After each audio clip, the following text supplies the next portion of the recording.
This is lecture 7. Today we'll be talking about electrons as waves.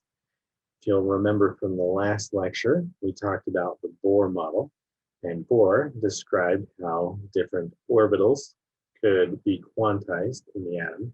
Or in other words, he described how the electron has to orbit at specific distances from the nuclei of the atom and had quantized energies and angular momentums. And that idea was really useful for describing, for example, atomic spectra, why electrons had to or only absorbed specific wavelengths of light, and why they only emitted certain wavelengths of light.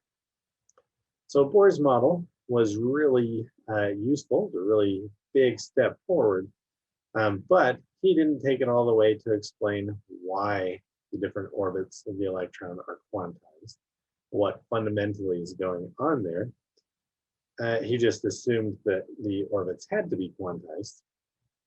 He also couldn't explain why an electron could orbit in this quantized matter without eventually spiraling into the nucleus, right? Because in the nucleus, you have positive charge.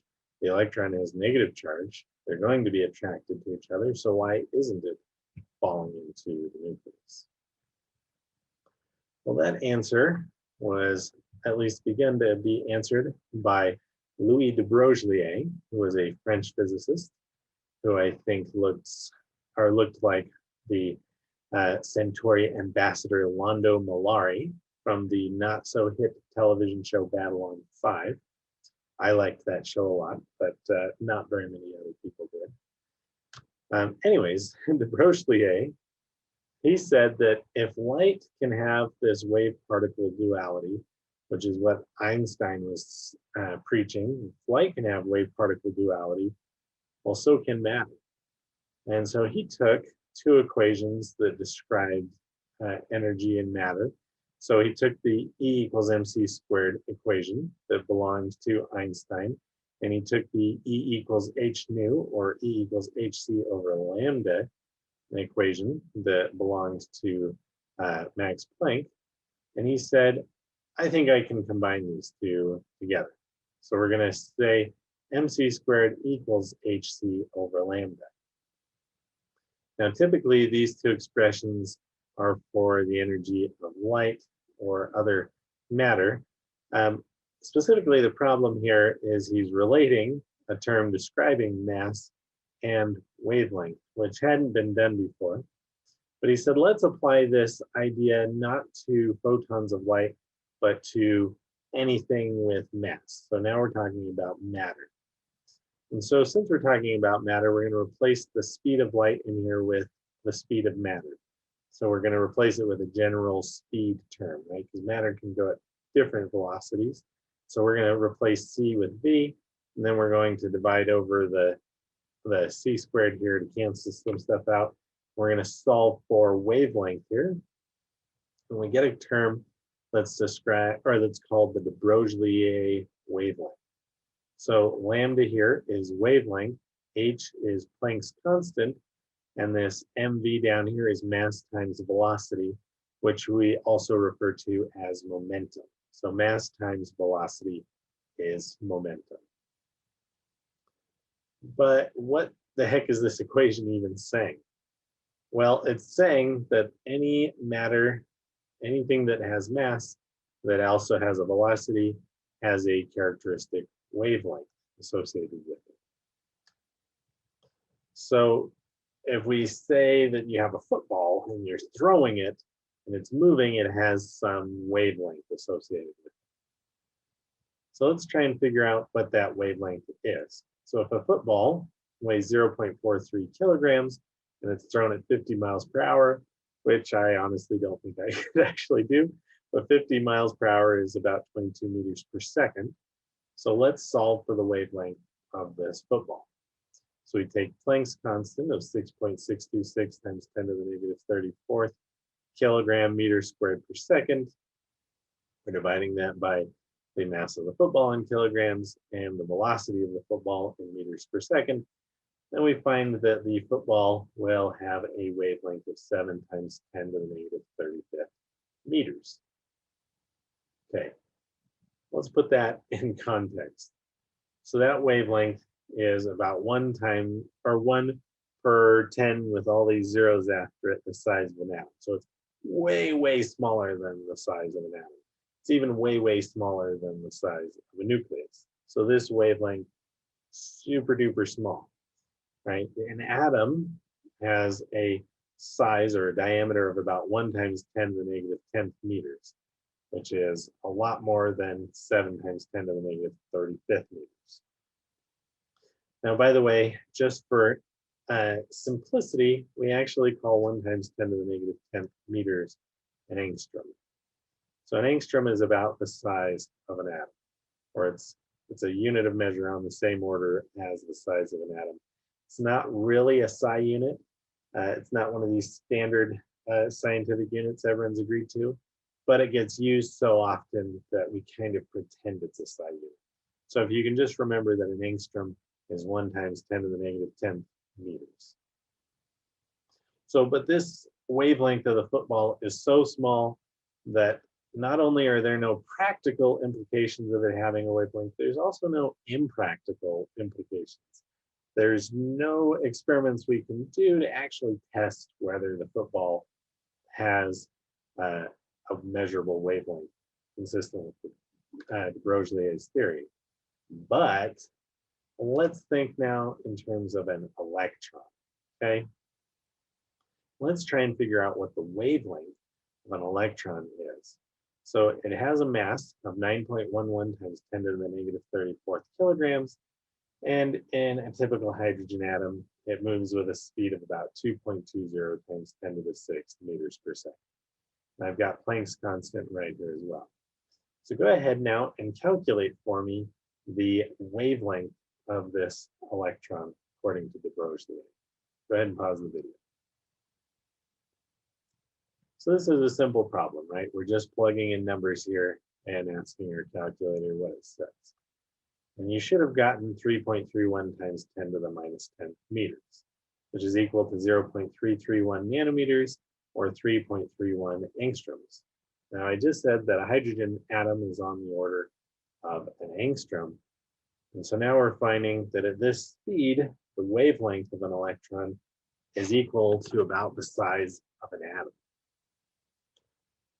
So that means that it's a lot bigger than the wavelength of the football. And if it has a wavelength, then we should be able to at least test if that's true for a process known as diffraction. Now, before we get into what diffraction is, you're going to need to understand the way waves interact with each other. So if you have two waves lined up or in the same space, occupying the exact same space, and their peaks are lined up and the two waves' crests are lined up, those two waves will actually add together. We'll get what's called constructive interference. So basically you just add those two waves together, and since they are lined up with their peaks in the same places and the troughs, they add up to make it look like a bigger wave. But if their peaks and troughs are in opposite places, or in other words, if this peak of this wave is lined up with the trough of another one, this is what we call out of phase. So when they're lined up together, they're in phase. When the peaks and troughs are lined up together, they're out of phase. And so if you have two waves of equal amplitude and they're completely out of phase, if those add up, you get what's called destructive interference, and it almost seems like there's nothing there at all. And in fact, it looks like there's nothing there at all. And of course, these are the two extremes. You can have things that are partially in phase or partially out of phase. And so you don't just get this constructive interference and destructive interference, you can get a lot more complicated patterns. And that's what diffraction is usually looking at. So what diffraction is if you pass a wave through a slit and the slit's width is about the same as the wavelength of the light, then the light will spread out as it exits through that hole. And if you have two holes, then the light, you'll have two waves of light spreading out. And in some places where those waves meet, you'll get constructive interference. Some places you'll get destructive interference. And so you'll get what's called a diffraction pattern, where you see certain bright spots. Let me give you this slide to show you that you'll get certain bright spots associated with constructive interference. That's these red lines. And then you'll get black spots associated with destructive interference.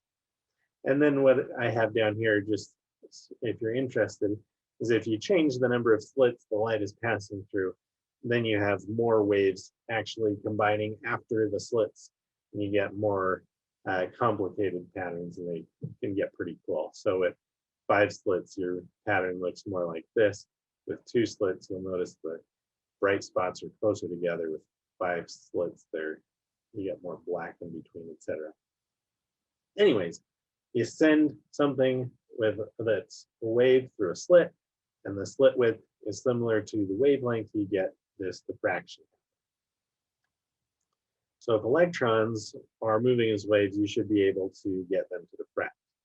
Now we just said that the wavelength of an electron is similar to the diameter of an atom.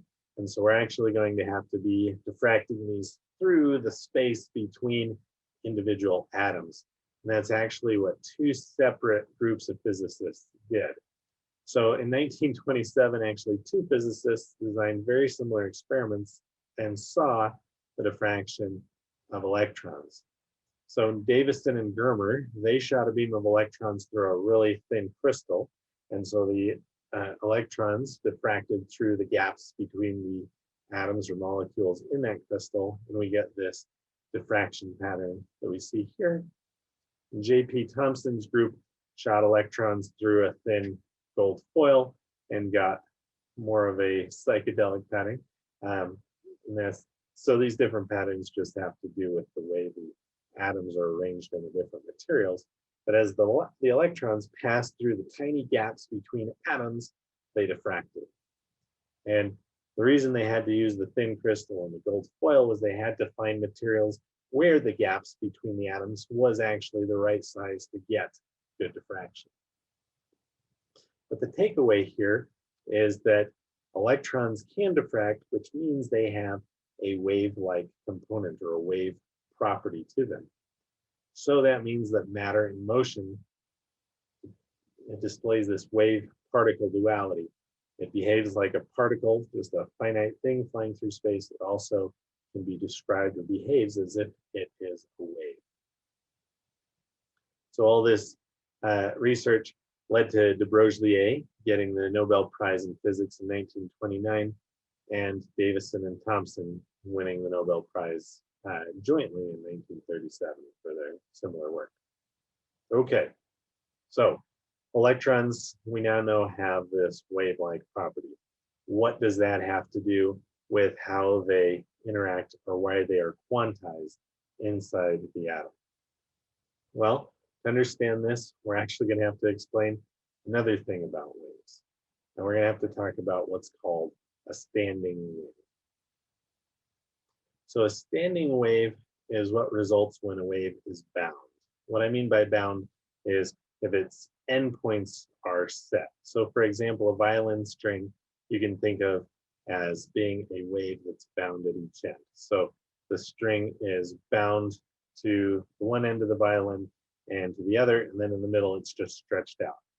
And so if you pluck that string, the string will vibrate, up and down or side to side, depending on which angle you flick it from or cause it to vibrate from.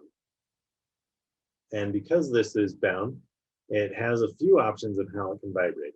It can either have the entire wave going, or the entire string vibrating up and down at the same time, or it could have half the string going up, half going down, and just oscillating back and forth, which is what I'm trying to show here with the red and blue coloring here. So the red is the wave at one point, the blue is at the other, the opposite extreme. And so you can get more complex patterns where you have the ends going up and down, while the middle is going down and up, or the opposite of the ends. And you can have more and more like that as well. And so this is what's called a standing wave. It's a wave that's stuck in place, or it's standing in place. Now, with this linear wave, like what we see in a violin string, where the wave is just stretched out. The different wave patterns can be described using the equation n lambda equals 2L, where n again is that principal quantum number, so it's just an integer value. Lambda is our wavelength of this wave, and we're multiplying that by 2L. So with this equation, n equals 1 would give us a wave that is has a wavelength actually of twice the wavelength of the string. So if you'll notice here, the wave goes up, but it doesn't complete that cycle of going down, right? For n equals 2, the wave goes up and down. We have one complete wavelength. For n equals 3, it goes up, down, and up again, so we have 1.5 full wavelengths. And so if we solve this equation in terms of the length, you'll notice that the principal quantum number here, n, describes how many half wavelengths can fit onto that string. And so in this case, you have to have integer multiples of half wavelengths. You can't have n equaling 2.5. That would equal 1.25 wavelengths. I know that math gets a little confusing there, but that would result in one of the ends of the waves not hitting that binding. So these waves have to be clamped in place at the ends. All right, now let's take this, let's point this out too, that in this linear wave, you have n-1 total nodes. If you'll remember, a node is where the wave passes through the 0 point. So for example, with n equals 2, it passes through the 0 point here in the middle. We're not counting the binding points or the ends of the waves as nodes. We're just talking about points in the middle of the wave as nodes. So n equals 1, we would say has 0 nodes. N equals 2 has 1. N equals 3 has 2 nodes. Okay, but electrons aren't linear waves. De Broglie, he thought that they might be circular standing waves. So the thing that binds the ends of this wave is the wave itself. So for example, with this n equals 3, we have 3 wavelengths, and the wave comes and meets back up with itself, right? So we just get this cyclic repeating pattern. And so now you can have integer wavelengths. So you could imagine this circular standing wave as just having 2 peaks instead of 3, or just having 1 peak instead of 3, etc. But you can't have n equaling 2.25, because then the ends of the waves won't meet up. You won't get the cyclic thing. And so non-integer numbers just don't work because it doesn't form a wave, it forms some other garbage. So to have these stationary orbits in a circular standing wave, your wave has to meet the criteria in this equation, where n times lambda equals 2 pi r. Now, if you'll remember, 2 times pi times your radius, which is r right here, is how you calculate the circumference of a circle. And so in this case, we're saying that the quantum number times the wavelength has to equal the circumference. So you have to get a complete wavelength in there, or else you're not completing the circle. Now, in a circular wave, of your principal quantum number now is describing how many complete wavelengths you can fit on that circle. With a linear wave, you're asking for half wavelengths. For a circular wave, you have to have complete wavelengths because the wave is binding itself. So de Broglie originally thought that this would be a circular standing wave, the electron, but actually it's not. So it actually gets a little more complicated. You can see that this circular wave, we can think of it almost as a two-dimensional wave, whereas electrons actually exist as three-dimensional waves. And that, I would almost want to say spherical, but that's a little misleading because the waves described for electrons, some of them can be spheres, like these orbitals over here. Some look more like a dumbbell or two lobes pushed together. Some look like four lobes pushed together. One looks like two lobes with a donut around it. It's just crazy one. But these are what actual orbitals look like inside an atom, specifically inside a hydrogen atom. And so you might look at these, and these are actually all to relative scale, meaning the size of this 3s orbital compared to the 3px orbital is accurate. And you look at those, and those are actually going to exist in the same space. And so there's actually going to be overlap of those. And so if you have an electron in 3s and one in 3px, they're actually going to be occupying some of the same space. Now, we'll get a little more into that as we go on, but let's talk now about these weird numbers and letters below the orbitals. So these are quantum numbers. So the first quantum number is n. So that's just the n that describes our energy level. But we're also now going to start thinking of n, this n equals 1, 2, 3, etc., not just in the energy level of the orbital, but also in the size. So as we go from n equals 1 to n equals 2, our orbital gets bigger. Then there's L, which actually stands for our angular momentum. That is going to describe the shape. So for example, these s orbitals are all spherical. These p orbitals all have this double lobe shape. And then d orbitals, some of them have these 4 lobes. One of them has the 2 lobes with the donut. But these are by no means the only orbitals that we see. There's also f orbitals that have 8 lobes. There's g orbitals, etc. I think the most complex I show you in this class are f orbitals. And then we have this m sub l, which describes which direction the object is pointing. So you'll notice for these s orbitals, there's no extra letters after the s. That's because a sphere can't point in any direction. It's a ball. But for example, this 3px orbital right here, it can be pointed along the x-axis. The 3py orbital is pointed along the y-axis. The 3pz is pointed along the z-axis.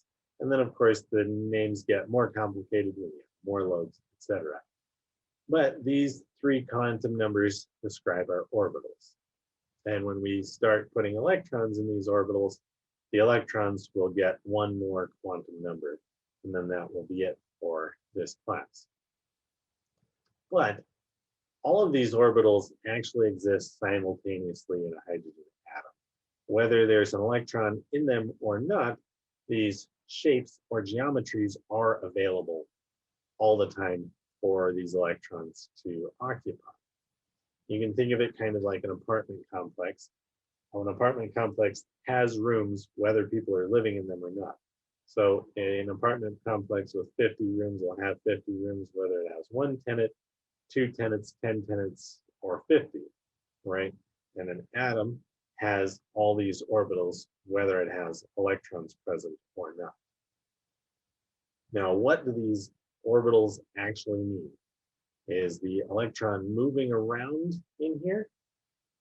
Well, let's add a little bit of complexity to this wave notion. That's going to be done to us by Werner Heisenberg. So Heisenberg was a German physicist who liked to think about waves, and he wanted to know if an electron is a wave, can we know its position? Can you know the position of a wave? Since a wave is just a squiggly drawing, right? So he made some astute observations. He highlighted some principles for us. First, he said to know the exact momentum, and remember momentum is mass times velocity. To know the exact momentum, you have to know the exact wavelength of your electron. Then it's only possible to know the exact wavelength for an infinitely long wave. If it's not infinitely long, it's not perfectly well defined, and there's some uncertainty in it.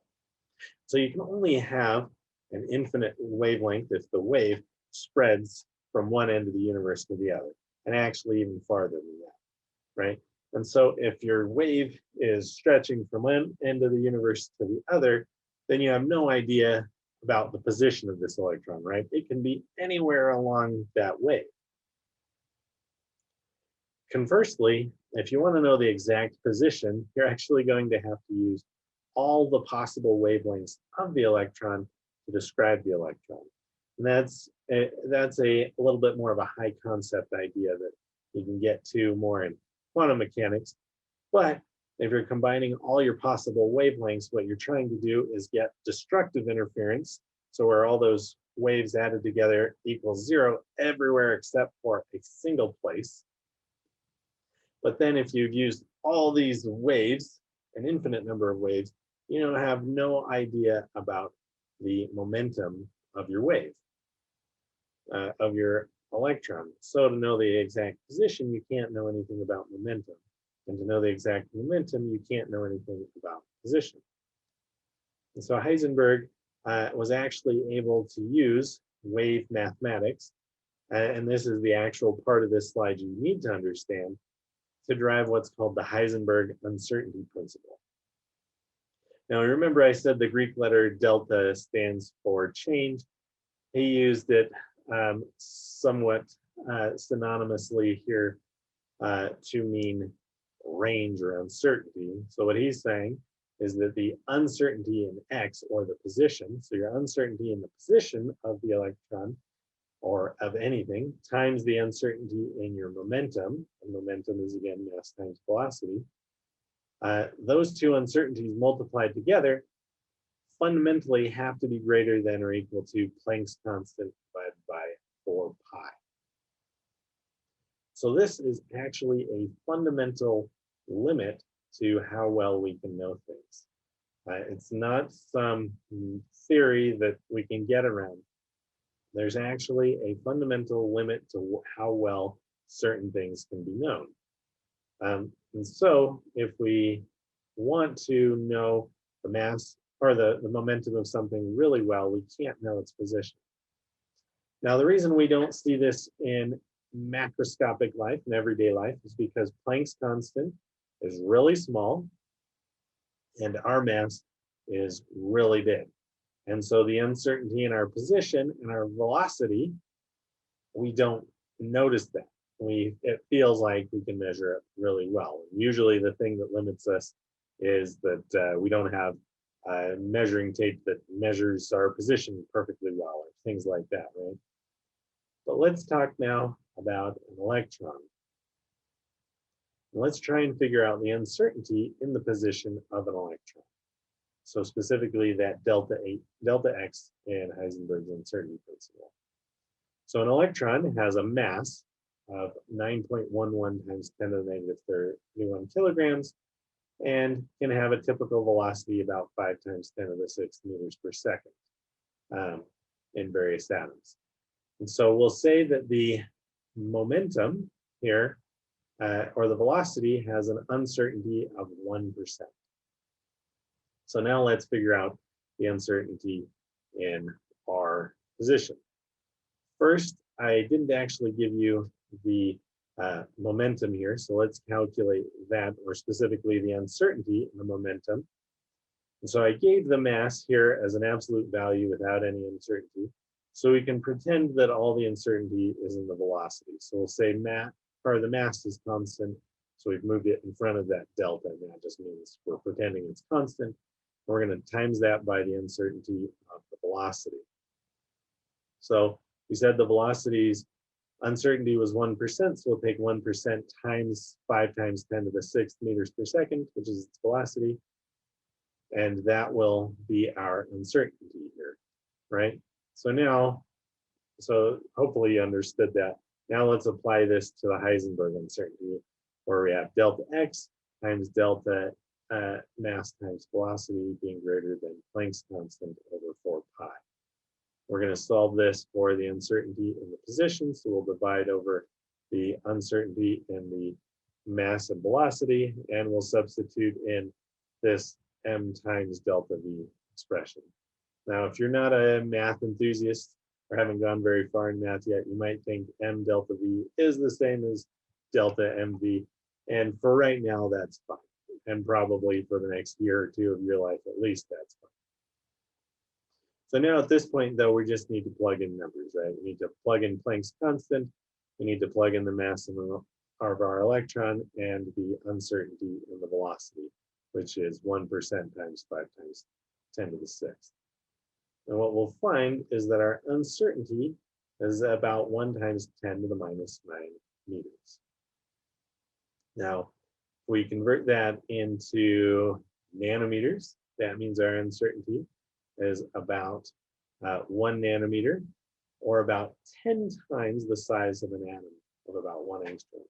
So this is about 10 angstroms in size. So what that means is that we fundamentally can't know the position of the electron to within the size of an atom. We can't even confidently say that the electron is in the atom. What we can do though, so we can't know the position of the electron exactly, but we can do something that helps. We can figure out where the electron is most likely to be at any given time. So this is where Erwin Schrödinger comes into play. So Schrödinger came up with this equation right here, where he combined equations for standing waves with equations for electrostatic interaction to figure out the energy of an electron in a hydrogen atom. Now, when you look at this equation, you might think either, well, I don't understand anything that's saying, which is correct, or you might say to yourself, oh, that doesn't look very complicated, and that idea is actually very incorrect. This equation, when complete equations are substituted in for this V here and for the psi, this equation becomes very big. It actually becomes impossible to solve by hand. And so the way we actually solve it is we take guesses. So we guess at what the answer is and see if the math works out in our favor. And so actually what we usually do is take hundreds or thousands or millions or billions of guesses, usually in the range of thousands to millions, but sometimes billions, depending on how well we want to know the answer. So we take thousands or millions of probable answers and we feed these to a supercomputer. Then the supercomputer tries to figure out which one is the best solution. And the supercomputer now can actually come up with your millions of values as well. But this supercomputer can actually take up to a week or sometimes even months, depending on the size of the problem, to solve the Schrödinger equation for a single molecule. So it's very hard actually to solve the Schrödinger equation. But the solutions to the Schrödinger equation give us what are known as wave equations that describe the energy states of electrons, and specifically it describes the complete behavior of the electron. And so solutions to the Schrödinger equation actually successfully reproduce pretty much all of our observations at the molecular level. And so with this equation, we now have a theoretical foundation for the wave-particle duality of the electron. It's behaving like a wave particle that's described by the Schrödinger equation. Now, like I said, this equation is very complicated to solve, especially for more complicated atoms and molecules. But solutions to Schrödinger's equation are called wave functions. And you'll need to know that term, wave functions, and they're actually what are denoted by the psi here. So psi is that Greek letter. If you know about Ninja Turtles, the Ninja Turtle Raphael, the red one, he carries psis. Those are a weapon like miniature pitchforks. So the psis have 3 prongs, just like this Greek letter. So psi describes an allowed energy state of an electron.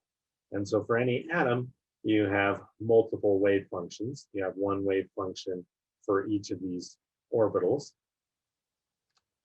And so each wave function then has 3 quantum numbers. It's described by 3 distinct quantum numbers, n, l, and m sub l. And so the wave function itself is not the orbital. You actually have to square the wave function, and that gives you your orbital. Now, we've been thinking about orbitals as where the electron is. But what Heisenberg told us was we have no clue where the electron is. We have some idea from Schrödinger's equation where it's likely to be. And so we're going to start thinking of the orbital now as the area or volume in which we're likely to find the electron, specifically where we'll find the electron 90% of the time. So in this picture right here, you can think of all these blue dots as places the electron has been. And then this blue line here would encompass a region where the electron is going to spend 90% of its time. So there's actually a theoretical probability that your electron on your atom will be quite a ways from your atom, from your nucleus. There's some probability of it being meters away from the nucleus, or kilometers, or an entire solar radius, or light years away from the nucleus. Now, the farther you get from the nucleus, the less probable it is. And so the electron spends the vast majority of its time very close to the nucleus, but sometimes just goes on weird random trips. All right, let's pause here and review a little bit and tell me, our solutions to the Schrödinger equation, solutions to the Schrödinger equation are called wave functions, and a certain psi squared or wave function squared defines what? Is it A, a principal quantum number, B, a wavelength of light? Is it the exact position of an electron in an atom, for C? Is it D, an orbital, or E, the amplitude of the wave? You can pause to think about that for a minute, but the answer is D. So psi squared gives us an orbital. Now, what does the boundary of an orbital represent? What is the orbital itself? Is it arbitrary? Is it a region of space with which an electron of a certain energy must exist? Is it the region of space in which there's a 90% probability of finding the electron for a certain energy state? Or is it the path of the electron in its orbit? Well, the answer right is C. It's the region where the electron spends 90% of its time. And so oftentimes we represent orbits or orbitals as these nice smooth surfaces. So I showed you the spheres, and I showed you the two lobes stuck together, the four lobes all stuck together. And those are just mapping out the regions where the electron spends most of its time. But really the electron's position looks more like a cloud, right? So the circular spherical orbitals would look like this. The orbitals with two hemispheres or two lobes would look like this, where you have some density above, some density below. Of course, that's going to depend on the angle of your orbital. Or the ones with the four lobes, you'll have some density in this direction, some density in that direction, etc. So we'll keep chipping away at this idea and describe more in details orbitals later. So hopefully you could follow all that. And if not, please reach out to me and let me know.